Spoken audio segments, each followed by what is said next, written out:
Bonsoir à tous et bienvenue dans ce nouveau numéro du 7-8 Société. Ce soir, nous allons parler d'un sujet qui sera dans quelques jours au cœur de l'actualité. Il s'agit du sida avec une nouvelle édition du SIDAction qui débute ce vendredi pour se poursuivre samedi et dimanche. L'occasion de faire un point sur le virus, un point sur la maladie, où en est-on dans la recherche. La fin du sida, est-ce pour bientôt ou dans longtemps? Pour répondre à ces questions, en plateau avec moi, le professeur Bertrand Auvert, enseignant en santé publique à l'université de Versailles-Saint-Quentin, le docteur Benoît Couder, médecin consultant au centre gratuit d'information, de dépistage et de diagnostic du centre hospitalier de Meulan-les-Mureaux. En face de vous, Carla Gossès, étudiante et co-réalisatrice du film Alma 22h15 pour le concours VIH Pocket Film. Et puis Jérôme André, directeur d'HF Prévention, une association de prévention comme son nom l'indique. Bonsoir à vous quatre. Je vous propose, avant de vous donner la parole, je vous propose de voir de l'un des spots qui sera diffusé dans le cadre du SIDAction, l'un des 3 spots qui sera diffusé tout de suite. Laura, ça fait 3 ans qu'on bosse dans le même bureau. Tu vois, j'aimerais vraiment te dire que si elle est toujours absente, c'est parce que c'est une grosse feignasse. Mais avec sa maladie, elle a même plus le courage de se lever. Avec le sida, la vie est beaucoup plus compliquée. Aidez-nous à vaincre le sida. Donnez au 110 ou sur sidaction.org. Et malheureusement, la vie est beaucoup plus compliquée pour de nombreuses personnes. Quelques chiffres pour cadrer le débat. Le sida dans le monde, c'est 36,9 millions de personnes atteintes par la maladie. Vous voyez les chiffres, 17 millions de personnes atteintes sans le savoir dans le monde.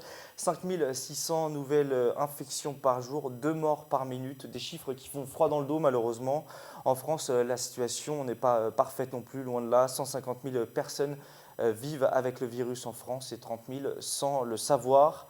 Alors clairement, quand on lit ces chiffres, faut-il être inquiet ou alors ce sont des chiffres qui ont tendance à s'améliorer malgré leur nombre assez élevé? On va faire un premier tour de table, en commençant par vous, Bertrand Auvert, professeur, vous avez travaillé sur le sujet en Afrique. Ce sont des chiffres qui sont pas rassurants tout de même.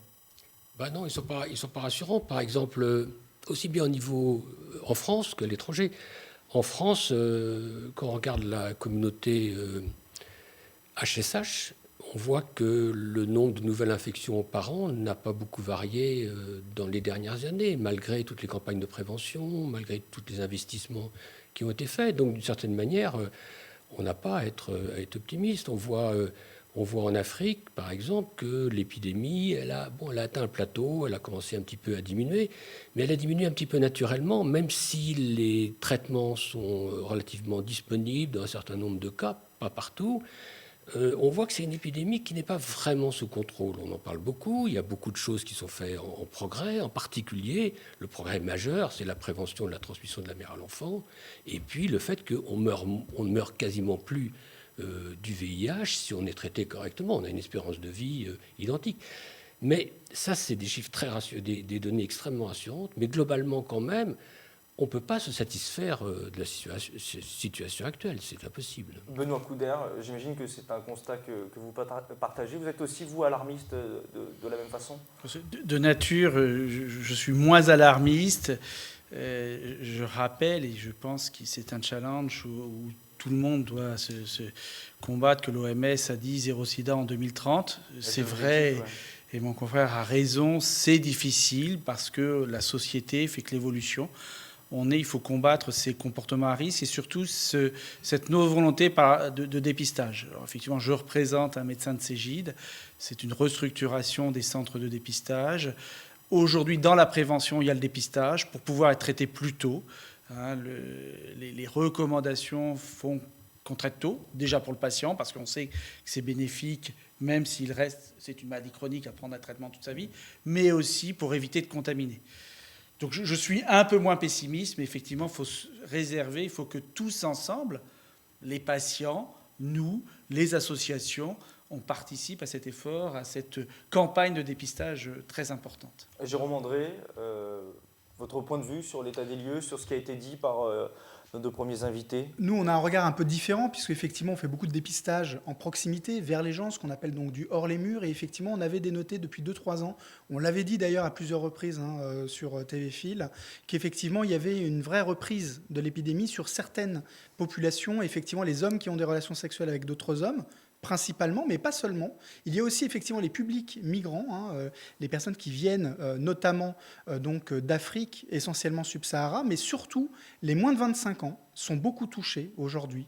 Et ça, on en parle peu, et c'est vrai que pour le coup, c'est important de le rappeler, les 18-25 ans sont énormément touchés, et aussi les plus de 45 ans, parce que les plus de 45 ans, c'est aussi une période charnière où les gens changent de comportement sexuel, changent de vie, et comme vous le savez, effectivement, HF Prévention intervient à la fois sur ces publics jeunes, mais aussi sur les plus de 45 ans pour proposer donc du dépistage donc de proximité, et puis récemment, on avait fait donc le lancement des autotests en France. Vous souhaitiez peut-être réagir une nouvelle fois, Bertrand Auvert? Oui, je vais simplement rappeler quelques chiffres. En France, je crois qu'il y a à peu près 6600 nouvelles infections par an. Oui, ce sont les chiffres Voilà. du SIDAction en tout Et cas. sur ces 6600 infections nouvelles par an, il y en a 42% qui sont pour les hommes ayant des rapports sexuels avec les hommes, 39% pour les hétérosexuels nés hors de France, donc l'ensemble de ces catégories fait à peu près 80%, 17% pour les hétérosexuels nés en France et 1% pour les usagers de drogue.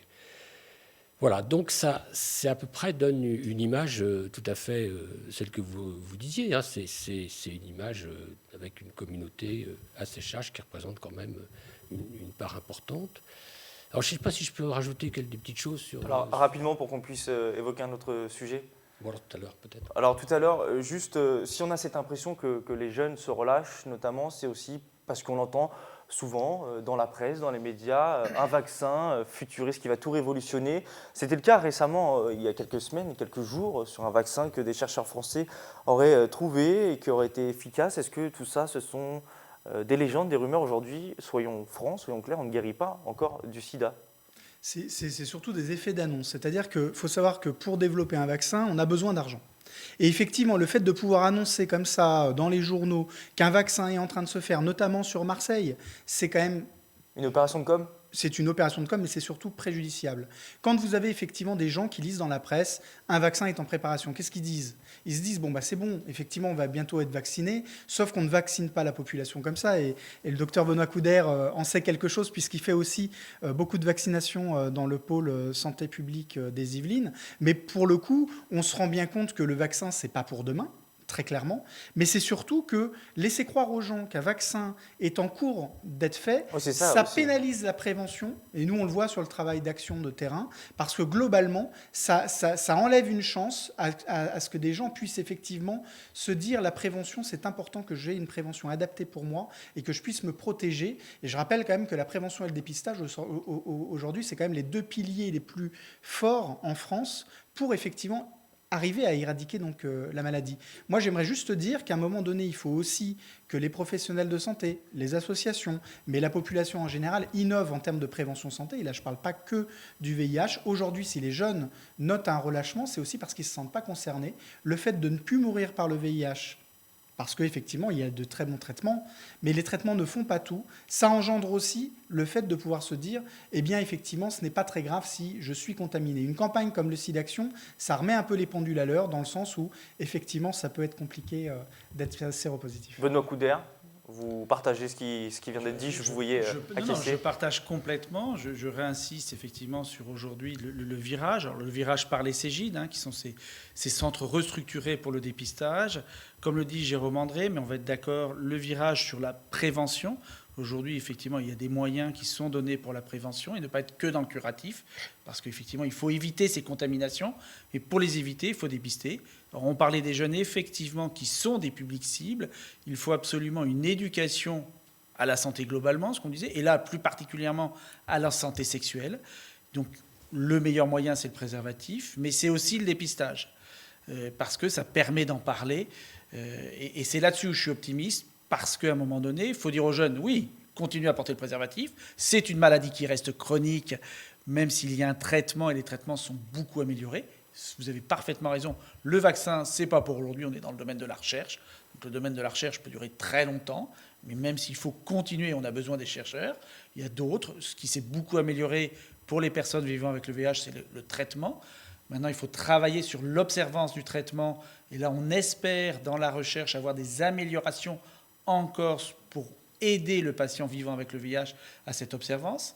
Mais une des idées, c'est de la recherche aujourd'hui, mais on n'est plus que dans la recherche fondamentale, c'est de se dire, il faut diminuer cette épidémie, il faut dépister, prévenir, et il faut que les gens qui soient porteurs du VIH, ça a été dit dans les chiffres, viennent se faire dépister tôt, pour, eux, être traités tôt, mais moins contaminés aussi. Alors Bertrand Auvert, vous avez justement amené un autotest, c'est une nouveauté de l'an passé, des autotests qu'on peut trouver en pharmacie. Voilà. Vous allez nous dire un peu à quoi ça sert, Voilà, comment ça marche, nous expliquer un peu. L'autotest, tout le monde peut l'acheter en pharmacie, on n'a pas besoin d'ordonnance. Et Benoît connaît ça. Donc ça, on l'achète en pharmacie, tout simplement. On va en pharmacie, on demande un autotest. C'est extrêmement simple. Vous avez un petit autotest. Donc on va faire un petit test. On va faire le test en direct. Vous allez voir le test en direct, exactement. Donc, ça peut être anxiogène, on est chez soi. Jérôme André, on est chez soi, on fait un autotest, ça peut être quand même assez stressant. Notamment par le laboratoire AZ, le laboratoire AZ et Mylan, avec le soutien d'HF Prévention, de AID et de SIDA Info Service. Nous, on a, quand effectivement on a fait la conférence de presse de lancement, on a bien insisté sur le fait qu'il était primordial que les gens puissent se tester chez eux, parce qu'aujourd'hui, il y a des gens qui ne veulent pas aller voir une association comme HF Prévention, qui ne veulent pas aller en centre de dépistage, qui n'ont pas envie. C'est la honte, c'est le sujet vous tabou. Vous connaissez bien les publics d'HF Prévention, on est des spécialistes, des hommes ayant des relations sexuelles avec d'autres hommes et des publics invisibles, et notamment ces pères de famille qui, pour une relation occasionnelle ou régulière, vont effectivement avoir des relations avec d'autres hommes alors qu'ils ont une femme, des enfants, etc. Cet autotest, ça permet quoi? Ça permet qu'ils vont dans une pharmacie, ils n'ont pas besoin d'en parler à un médecin, ils n'ont pas besoin d'en parler à une association, ils n'ont pas besoin non plus d'aller voir leur médecin généraliste pour avoir donc un test en labo. C'est quand même les tests en labo qui sont les plus répandus donc, en France, il ne faut pas l'oublier. Pour le coup, c'est une chance formidable qui est offerte aux gens de pouvoir se tester chez eux pour un coût qui avoisine entre 25 et 30 euros, donc une moyenne de 25 à 28 euros. Généralement, nous, on a d'ailleurs fait un plaidoyer auprès de la ministre très récemment. Les trois structures associatives, HF Prévention, SIDA Info Service et AID, justement pour demander la baisse de la TVA sur cet outil. Parce que c'est un outil qui est complémentaire à ce qui est fait chez nous, complémentaire à ce qui est fait dans les centres de dépistage, et pour le coup, c'est offrir aux gens la chance de se dépister chez eux, comme ils le font aujourd'hui pour d'autres maladies. On va leur montrer justement comment ça marche. Alors allez-y, Bertrand Auvert. Donc l'autotest, on l'ouvre, on a une petite capsule de diluant que l'on met dans le support en l'appuyant correctement. Voilà, vous avez un autopiqueur. Alors vous nettoyez un petit peu avec de l'alcool, éventuellement avec de l'eau chaude avant. Vous laissez bien sécher l'alcool pour pas que ça perturbe l'autotest. Vous allez voir, c'est extrêmement rapide. Voilà, une fois que l'alcool est sec, vous prenez l'auto-piqueur, vous appuyez bien fort, voilà, vous avez une première goutte de sang. Alors ça fait pas mal, on rassure Ça fait absolument pas mal, vous voyez, je n'ai pas hurlé de douleur, ni hurlé sous la table. Voilà, alors il est recommandé donc de essuyer la première goutte de sang et d'attendre la deuxième. Alors si le sang ne vient pas, on peut très légèrement presser le doigt, prendre la deuxième goutte de sang. Je ne sais pas si les gens... C'est une opération qui prend voilà, je crois qu'on voit 2 bien. minutes. Voilà, et ensuite mettre ça dans la petite capsule en appuyant fort. Il y a une notice très claire, j'imagine, à l'intérieur. Il y a trois niveaux de résistance. Voilà. Et à ce moment-là, il faut attendre 15 minutes. Alors, qu'est-ce qui se passe? Qu'est-ce qui se passe au bout de 15 minutes? Vous voyez, normalement, si tout s'est bien passé, vous voyez donc il faut lire à 15 minutes, pas à 25 minutes ou 15 minutes. Donc vous voyez une première bande qui est la bande contrôle. Alors je ne sais pas si les gens peuvent bien la voir, mais enfin on voit une bande contrôle qui apparaît. Voilà, on voit la bande contrôle rouge qui apparaît. Et ça donc c'est la bande contrôle. Et s'il y a une bande test en dessous qui apparaît, c'est que vous êtes donc ça, c'est un test qui a déjà été fait en amont. Voilà, là, il y en a 2 sur la table. Voilà, c'est celui que je me suis fait il y a 15 minutes, donc préalablement, et j'ai attendu. Voilà, donc voilà ce qu'on devra voir dans 15 minutes, si on attend 15 minutes. Donc vous voyez que c'est très simple. C'est très simple. Alors il faut quand même dire un tout petit mot sur ses limites. Ce n'est pas un test exceptionnel pour détecter les infections récentes. C'est plutôt un test qui est très bien pour détecter les infections qui sont apparues depuis un certain temps, disons 2-3 mois, qui sont installées. Les infections... Donc on ne le fait pas le lendemain d'une relation... Voilà, non, pas du tout. Les infections récentes, ce n'est pas un test très bon pour ça. Et s'il est positif, en plus, c'est un test d'orientation. Il faut aller le faire confirmer dans un centre de dépistage. Je pense que Benoît sera d'accord avec moi. On est parfaitement d'accord. C'est ce qu'on disait tout à l'heure. On a plusieurs outils. On a les centres de dépistage, on a les tests qu'on appelait les TROD, beaucoup utilisés par les associations, je pense, qui a permis quand même de démultiplier le dépistage. On a des autotests, moi j'appelle ça un outil, mais c'est un outil au sens médical, qui permet de multiplier les offres et les possibilités de dépistage. Et c'est ça qui est important. Alors après, nous, médecins associatifs, on connaît effectivement les limites. Il y a des limites pour l'autotest, mais ça permet à ceux qu'on n'arrive pas encore à aller à chercher, peut-être qu'il y a des jeunes qui n'osent pas aller dans les centres. Et pourquoi pas? Il faut multiplier pour pouvoir diminuer cette contamination.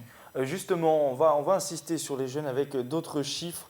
11% des nouvelles contaminations en France concernent les 15-24 ans. On le voit là également à l'écran. 15% des lycéens et des étudiants pensent aujourd'hui que guérir du sida n'est plus compliqué grâce au traitement. Selon un sondage de la SMEREP, un étudiant sur 3 n'utilise jamais de préservatif. Ça, ce sont d'autres chiffres alarmants. Carla Gossès, vous êtes justement étudiante. Alors, je ne sais pas si ces chiffres vous concernent personnellement, mais est-ce que autour de vous, je rappelle que vous êtes la co-réalisatrice d'un court-métrage sur le sida pour le concours VIH Pocket Film. Est-ce que vous, dans votre entourage, vos amis, votre classe, à vous, vous avez ce sentiment-là que les jeunes, on n'en parle plus, on n'est plus concerné, ça ne fait plus peur le sida, clairement? En ce qui concerne la protection, les préservatifs, etc., on a quand même un petit peu l'impression que c'est rentré dans les mœurs, etc. Donc, autour de moi, en tout cas, c'est quand même quelque chose qui est courant, qui est une pratique courante. Mais après, ce dont vous parliez de relâchement, etc., d'avoir moins peur, en fait, tout simplement, puisque on se dit que on va pas en mourir de toute façon, que il y a un traitement, même si on n'est pas soigné, mais il y a un traitement. Donc effectivement, il y a un relâchement. Comment on peut lutter contre ce relâchement? Est-ce que, par exemple, on peut imaginer des cours au collège, des cours ou au lycée? Alors, peut-être que le collège, c'est trop tôt, ça va être un débat, ça, j'imagine. Mais au lycée, qu'est-ce qu'il faut imaginer? C'est ce qu'on fait, mais je le serai. Alors, moi, je travaille plus dans les Yvelines, donc on s'est rapproché de nos collègues médecins scolaires, infirmières scolaires. Ces infirmières scolaires sont quand même encore présentes dans les établissements. Il y a vraiment ce passage d'information. Je vais parler d'éducation à la santé, mais là, on peut parler effectivement d'éducation pour pas que ce soit un sujet tabou. Donc, pour que le jeune puisse en parler à la collègue infirmière et que la collègue infirmière puisse répondre, il y a l'autotest, il y a le service de dépistage, il y a l'association. Donc, je crois qu'il faut, après des mots qu'on n'aime pas bien, il faut se responsabiliser. Et vous dites, oui, ça existe. Ce qu'on n'a pas parlé et tout, on le sait bien, parce qu'il y a une recrudescence quand même. Alors, je suis optimiste, mais il y a quand même une recrudescence des infections sexuellement transmissibles, qui sont la syphilis, la gonococcie, les chlamydia, qu'on a découvert, on a découvert il y a longtemps, mais aujourd'hui on les recherche beaucoup, parce qu'on sait les conséquences possibles. Donc oui, je suis optimiste, mais c'est pour justement que tout le monde vienne, ou tout le monde se fasse dépister. Et dans les jeunes, il faut continuer. Ça doit faire partie absolument, cette éducation à la santé, et là, à la santé sexuelle, pour pas qu'il y ait une peur ou un tabou de l'activité sexuelle. Les gens font... Voilà, moi, je suis que médecin, mais pour informer qu'aujourd'hui, le meilleur moyen de prévention, c'est le dépistage. Enfin, c'est le préservatif, et avec le dépistage, et tout. Donc, un relais d'information. Bertrand Auvert, est-ce que les politiques, par exemple, ont un rôle à jouer? Est-ce qu'ils ne jouent plus leur rôle aujourd'hui? Est-ce qu'ils ont relâché la pression aussi? Et que du coup, ça décline sur les jeunes, sur leurs parents? Je crois pas, moi, que ça soit un relâchement des politiques. Je pense plutôt, ce qui a été dit tout à l'heure, c'est que l'arrivée des antirétroviraux a transformé notablement la maladie, qui est devenue une maladie chronique, comme le disait Benoît tout à l'heure. Donc on en a moins peur, même si il faut se rendre compte de ce que c'est que la réalité, que vivre avec le virus et se faire traiter. C'est quand même prendre des médicaments tous les jours, qui ont des effets secondaires. C'est une vie très compliquée, c'est pas du tout anodin. Je serais rajouté à toute petite chose sur le préservatif quand même. Il faut se rendre compte que si on a 6600 nouveaux cas de VIH en France, on en a 20 fois plus en ce qui concerne les infections sexuellement transmissibles que vous mentionnez, c'est-à-dire qu'on a 75 000 cas de chlamydia, dont certains qui sont très difficiles à traiter. L'attention sur le sida ne doit pas empêcher de... Voilà, on a 15 000 cas de gonocoxie, on a 15 000 cas de syphilis, on a 6 000 cas de cancer du col par an, on a 120 000 cas globalement, c'est-à-dire 20 fois plus de cas. Or, le préservatif, quand même, protège non seulement du VIH, mais en grande partie, même si ce n'est pas parfait, une très bonne protection contre de nombreuses affections sexuellement transmissibles, et ainsi que de prévenir une grossesse non désirée. Donc, voilà, il y a des prises de conscience très importantes à faire, et je crois que les messages éducatifs, je ne sais pas s'ils sont bien passés, ou je ne sais pas, mais je pense qu'il y a des lacunes. C'est difficile. Après, Jérôme André, sur cette question-là, allez-y, terminez. Oui, c'est difficile parce qu'on a un tabou. De parler de santé sexuelle, c'est difficile. C'est plus facile de parler actuellement, mais il faut le faire aussi sur la nutrition, l'alimentation. On a vu un gros travail sur l'alimentation. C'est vrai que la santé sexuelle, il y a un peu dans nos cultures. Il ne faut pas se fermer les yeux. Dans nos cultures de vie sociale, c'est plus difficile de parler de sexualité des fois en lycée. Il est plus difficile, mais je vous ai dit, vous avez compris que j'avais un caractère optimiste. Il faut y aller, mais après, par derrière, oui, ça veut dire qu'il faut rencontrer les gens et re-rencontrer les gens. Il faut persuader nos médecins scolaires, nos infirmières scolaires, les proviseurs de parler de cet enseignement et cette éducation. Jérôme André, alors vous mettez en place plein de dispositifs, notamment TUP. Alors est-ce que vous pouvez nous expliquer par exemple ce que c'est TUP ? Surtout, contrairement à ce qui est dit là, c'est qu'effectivement il faut avoir aussi un courage politique. D'accord. Le sida, c'est ni de gauche ni de droite. Cependant, il y a une association qui s'appelle Élus locaux contre le sida, qui est présidée par Jean-Luc Romero, qui est aussi président d'honneur d'HF Prévention. Et c'est vrai que c'est important aussi que les politiques mettent les moyens nécessaires, à la fois financiers, mais pas seulement. C'est aussi des volontés politiques que de pouvoir effectivement faire du dépistage, comme on le fait dans des centres commerciaux, qui sont effectivement donc, dans des milieux ouverts ciblés, comme on le fait dans des universités. Nous, on pense aussi qu'à un moment donné, il faut qu'il y ait de l'innovation. Et pour qu'il y ait de l'innovation, il faut aussi qu'il y ait un courage politique, un courage du ministère de la Santé, des agences régionales de santé, qui font effectivement un travail formidable à notre côté et qui nous soutiennent effectivement sur des évolutions futures de la prévention. TUP est un exemple de prévention 2.0, puisque donc c'est TUP, c'est trouver un préservatif, c'est donc une application mobile smartphone qui a dépassé les 100 000 téléchargements, ou plutôt personnes qui ont dans leur poche l'application mobile. Ça permet à la fois de géolocaliser les préservatifs autour de soi, qu'ils soient gratuits ou payants, et ça permet aussi de géolocaliser tous les lieux de dépistage, tous les Cégides, mais aussi tous les lieux où il y a effectivement du TROD, le fameux test rapide qui est fait notamment par HF Prévention. Et donc, vous les géolocalisez et vous savez instantanément où est-ce que vous pouvez faire un test, soit immédiatement, soit dans les jours qui viennent. Et je pense sincèrement que c'est par ces innovations, mais notamment aussi VirusWar ou les opérations 1 minute pour savoir, qu'on arrivera demain à faire prendre conscience aux jeunes et aux moins jeunes, en tout cas aux gens qui prennent des risques, que le sida n'est pas une affaire que chez les gays, et qu'à un moment donné, il faut aussi que la population générale se dise que oui, elle peut être aussi largement concernée par tout ça. Ouais. Alors, on va passer à un autre sujet, puisque lutter contre le sida, c'est aussi lutter contre les préjugés, les stéréotypes, les idées reçues. C'est l'objet de votre court-métrage, Carla Gossès. En 2 mots, on va en voir quelques images ici à l'écran. Racontez-nous de quoi parle votre court-métrage. En fait, nous, quand on a voulu faire ce court-métrage, on s'est dit qu'on n'était pas spécialiste de la maladie, on n'était pas médecin. Donc, ce qu'on a voulu montrer, c'était les réactions que pouvaient avoir les gens face à la maladie au sein des jeunes, parce que nous sommes jeunes, mais et donc les différentes, les discriminations, les réactions plus ou moins violentes. Qui se coupe le doigt avec du verre, voilà. Du coup qui saigne, qui est séropositive, et il y a des amis qui la soutiennent, et puis il y a ceux qui apprennent la nouvelle, qui surpris, effrayés, et d'autres qui sont carrément hostiles. Donc, ça, c'est des choses, messieurs, qui s'améliorent aujourd'hui ou qui sont encore persistantes. Je voudrais juste féliciter quand même SIDAction sur une chose qui est très simple, c'est que VIH Pocket, c'est un dispositif SIDAction qui existe quand même depuis plusieurs années et qui permet notamment aux jeunes, mais plus largement aux enseignants aussi, de pouvoir parler du sida, de mettre en place dans les cours, dans les classes, le moyen de monter effectivement ces petites scénestes et surtout de parler de la maladie. Et c'est vrai que pour le coup, nombreux jeunes ont été remerciés par SIDAction, et on peut retrouver effectivement l'ensemble de ces vidéos sur le site de SIDAction. Alors messieurs, il nous reste 1 minute. Je vais partager 30 secondes et 30 secondes, le temps en deux. On va commencer par vous, Bertrand Auvert, sur faire de la prévention auprès du public finalement qui n'est pas séropositif. C'est ça aussi la bataille d'aujourd'hui? C'est une partie de la bataille en tout cas? Oui, oui, bien sûr, et je suis tout à fait d'accord sur le rôle que joue SIDAction dans ces domaines. Il y a aussi le rôle de l'ANRS en recherche, et je crois qu'on a des équipes de recherche formidables en France concernant la prévention. Je parlais de la prévention pré-exposition, qui est quand même dans laquelle la France a joué, en particulier à la demande, dans laquelle la France a joué un rôle considérable. Donc je crois que là il faut remercier SIDAction, ANRS, tous les acteurs français dans ce domaine. Benoît Coudert, vous qui êtes un acteur local pour le dépistage, pour la lutte contre... Continuer, donc le dépistage, ça se fait entre autres dans des Cégides, mais je crois que les Cégides, effectivement, on doit, comme aujourd'hui, mais comme on fait avec la chef prévention, sortir de nos murs pour aller rencontrer les populations. Alors rencontrer des populations dans les lycées, les universités, les campus, etc., pour leur dire, voilà, il y a de la prévention, pour éviter la contamination et pour dire dépistez-vous. Donc les Cégides, j'espère, arriveront avec les autres à poursuivre ce dépistage et diminuer l'épidémie.